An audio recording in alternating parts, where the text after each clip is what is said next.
Esse é o corte de uma live do Colunas Tortas. Lives do Colunas Tortas toda terça-feira, 10h30 da manhã, eu te espero lá. Você é culpado pela sua própria pobreza e nada vai mudar essa responsabilidade que é somente sua. E não tem pra onde fugir. Eu gostaria de falar sobre esse tema e para isso eu vou usar como apoio o vídeo do Diário do Homem Comum. Bora dar uma olhada junto? Só para lembrar, eu sou Vinícius Siqueira, sou mestre e doutorando em Educação e Saúde pela Unifesp e aqui eu falo de análise do discurso e teoria social. A sobrevivência de quem não tem escolha é transformada em acomodação, porque o neoliberalismo ele precisa que o pobre acredite que ele é culpado, né? Ele precisa dizer para mim e para você que se a gente não conseguiu é porque a gente não se esforçou o suficiente, né?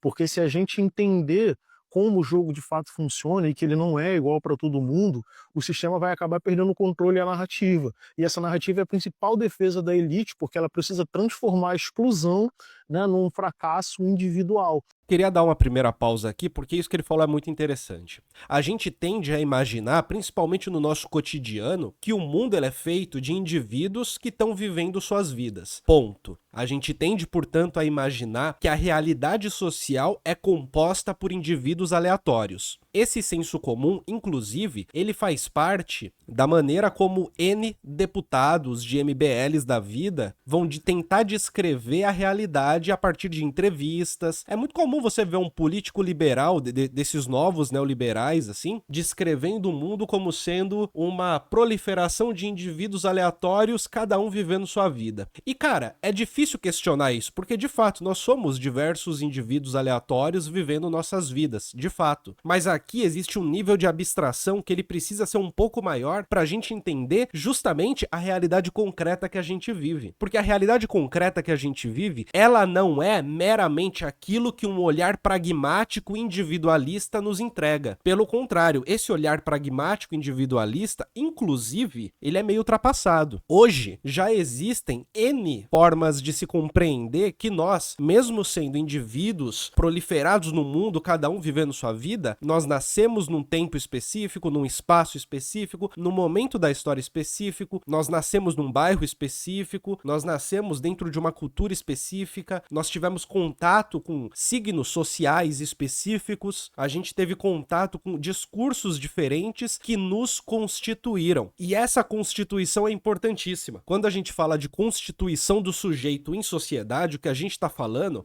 é daquilo que está antes da gente ser o indivíduo proliferado na face da Terra, fazendo o que a gente quer. Ou seja, a gente está falando daquilo que dá condição da nossa existência. E é a partir das condições da nossa existência que a gente tem uma vida que parece ser uma vida meramente individual. E que de fato é uma vida meramente individual, subjetivamente. De fato, subjetivamente é uma vida que a gente está escolhendo as nossas relações, está escolhendo para onde que a gente vai, para onde que a gente não vai. Mas aí a gente dá um passo atrás e aí a gente acaba percebendo que a gente não escolhe ser cidadão, não escolhe ser brasileiro, não escolhe falar a língua portuguesa, não escolhe absorver uma sociabilidade muito própria dos lugares onde a gente mora. A gente não escolhe ter que ser trabalhador, a gente não escolhe ficar 11 anos dentro da escola. E quem não faz isso é tratado como desviado da norma e tem suas consequências sociais muito fortes. Tudo caminha para que esses caminhos, para que essas trajetórias, elas se confundam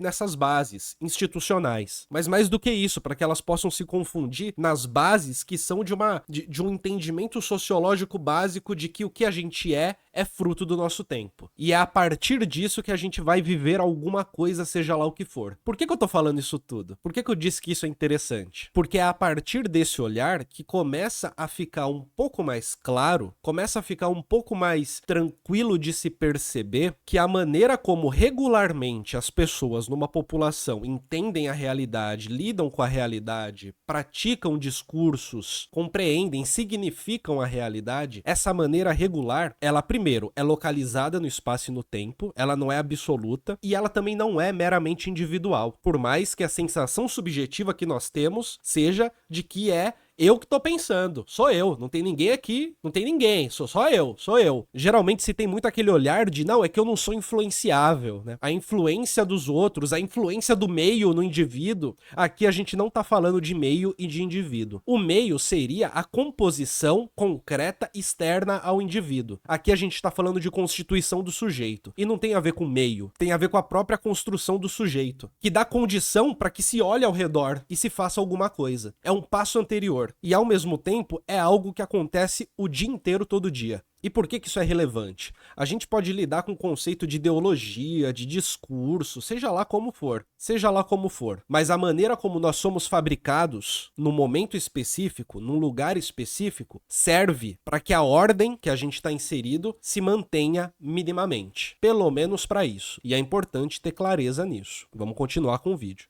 Então, esse papo acaba colando nas classes populares porque ele oferece a sensação de controle, né? É mais fácil você acreditar que se você trabalhar, você vai conseguir, do que encarar a realidade de que existe um sistema que é desenhado para que a gente não avance, né? Como diz Gessé de Souza, o Brasil administra a humilhação como forma de poder, né? E aí o homem ele cresce acreditando que ele é o problema, não que existe uma estrutura que está aprisionando ele, que está aprisionando a gente. Enfim, eu gosto de levantar esse debate, né, com um pouco de conhecimento que eu tenho, ele é mínimo mesmo, preciso melhorar na minha leitura, mas eu acho que trazer isso para o debate é fazer com que nós, enquanto classe popular, entendamos que a gente está num jogo que não foi feito para a gente vencer. Então, é um jogo que foi feito para manter um extrato de classe social ganhando e o resto da população que se vire para sobreviver. E não que isso seja uma coisa moral, né? Não é que você tenha um grupo de donos de empresa que estão dentro de uma salinha a todo momento, eles estão dando risada e vendo a pobreza e como a gente faz pro pobre ficar mais pobre. Eu não questiono que talvez você tenha uma reunião dos maiores capitalistas do mundo para tentar descobrir como eliminar a pobreza. O lance é que dentro desse sistema, e portanto dentro das ideias que são fabricadas nesse sistema, e dentro dos discursos que reproduzem esse sistema, você não vai encontrar uma solução que faça com que a pessoa que é pobre de fato deixe de ser pobre. De fato tenha algum controle sobre sua vida ou um controle sobre aquilo que é produzido no local em que ela mora, por exemplo, para satisfazer suas necessidades reais. A maneira como o mercado funciona hoje é para gerar lucro. Então a necessidade que vai ser satisfeita é aquela que pode gerar uma grana boa. Por exemplo, o Brasil é um dos maiores produtores de soja. Soja é um alimento muito bom. Soja tem um monte de proteína. Soja é nutricionalmente muito interessante. Teria a soja no Brasil para entregar para todo mundo. Só que a soja acaba sendo vendida para alimentar gado, porque isso dá grana. É interessante que o pobre se veja como responsável pela própria pobreza, porque quando ele se vê como responsável pela própria pobreza, ao mesmo tempo, ele absorve a doxa, as regras do jogo, né, que é entrar no mercado de trabalho, se esforçar bastante para conseguir ter um salário decente e matar um leão atrás de leão e achar que é normal isso, achar que é normal ter que matar um leão por dia. Isso não é normal. Não é normal ter que matar um leão por dia. Não é mérito matar um leão por dia. Matar um leão por dia é basicamente a precarização da vida causada por um sistema que reproduz a pobreza. Não é legal isso, não é divertido. E ao mesmo tempo também absorve, incorpora a visão e a significação do mundo em que o sujeito que é pobre, ele não pode, não deve, não precisa cobrar nada, não precisa se organizar pra nada, não precisa, assim, não precisa olhar pra cara de alguém e dizer, pera, eu não deveria ser pobre. Independentemente do meu caráter, independentemente, sabe, da minha cor, independentemente da minha formação, eu fiz até a 4ª série, eu não deveria ser pobre mesmo assim. Eu fiz até a 8ª, eu não deveria ser pobre mesmo assim. Eu não sei ler e escrever, mesmo assim, eu não deveria passar fome. E aqui, passar fome não precisa nem ir tão longe, né? Eu não deveria não ter uma cama confortável pra dormir. Ah, mas eu moro no interior de não sei o que, onde não tem muita oportunidade de trabalho, onde os empregos não são especializados. Mesmo assim, não me parece muito ok considerar que é natural que se viva na penúria ou que se viva no desconforto só porque você vive afastado dos centros urbanos. Entende o que eu quero dizer? A gente precisa das ferramentas certas para entrar nesse jogo e tentar angariar o mínimo possível de sucesso, para que a gente possa, a longo prazo, porque eu acredito que é médio e longo prazo, transformar a história da nossa família, transformar a história da sociedade, de alguma forma combater o neoliberalismo e o próprio capitalismo a partir do conhecimento. Eu sou o Léo Sobral, você está no Diário do Homem Comum aqui no TikTok, eu tenho um trabalho lá no YouTube que eu faço reflexões como essas mais completas. Léo Sobral, Diário do Homem Comum, galera, muito legal. Mas eu te convido a me seguir aqui também, tá bom? Então segue aqui o perfil se você ainda não fez isso e conhece meu trabalho lá no YouTube, tá bom? Forte abraço, tamo junto. Isso aí, tamo junto, Léo Sobral. Pra terminar, gente, a parada é a seguinte, né, também. A gente tem diversas proliferações de discursos que tendem a caminhar para um olhar que nunca vai pra estrutura ou que pelo menos nunca vai pra instituição. Aquela coisa do brasileiro que não desiste nunca, que mata o leão por dia, aquela coisa da história de superação. Quando a gente vê uma história de superação no jornal, por exemplo, uma matéria que traz uma história de superação, geralmente a história de superação ela não entrega uma análise das condições que fizeram uma pessoa ter que superar alguma coisa. Geralmente, a história de superação não carrega a crítica àquilo que precisou ser superado. A história de superação, ela para num olhar que é o seguinte: gente, tá tudo ruim pra você? Tudo bem, a vida é assim, mas você se esforçar muito, de repente você pode conseguir. Você pode ser um premiado, um escolhido, vai ter que se esforçar muito. E essa exceção é mostrada, eu não diria como regra, mas como esperança, como uma forma de esperança. Como se o limite do horizonte da esperança fosse justamente se ancorar numa trajetória específica de exceção de alguém que saiu, de repente, da extrema pobreza e conseguiu ter um mínimo de conforto na vida, por exemplo. Uma das funções da ideologia, e aqui pegando o conceito da maneira um pouco mais marxista, uma das funções dela é fazer com que a gente tenha intermediando as nossas relações concretas, com a realidade concreta, né?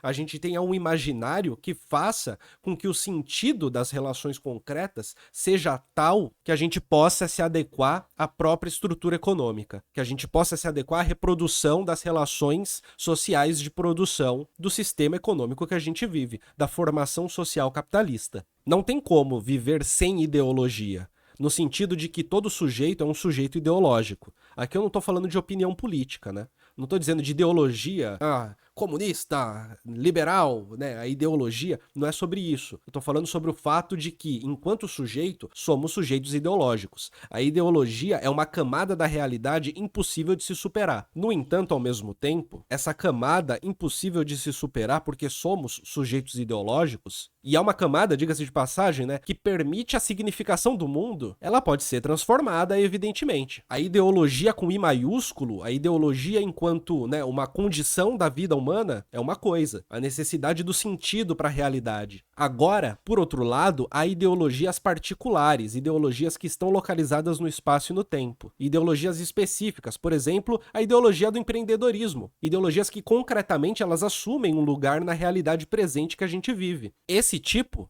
está num lugar de disputa. E esse tipo está num lugar que é possível de se substituir ou, no limite, de se destruir. Tudo bem? Esse vídeo é um corte das lives do Colunas Tortas. Live do Colunas Tortas toda terça-feira, às 10h30 da manhã. E ao longo da semana, às vezes à noite, mas principalmente no período da manhã. Só que toda terça é com certeza 10h30 da manhã, tá bom? Vem participar das lives comigo.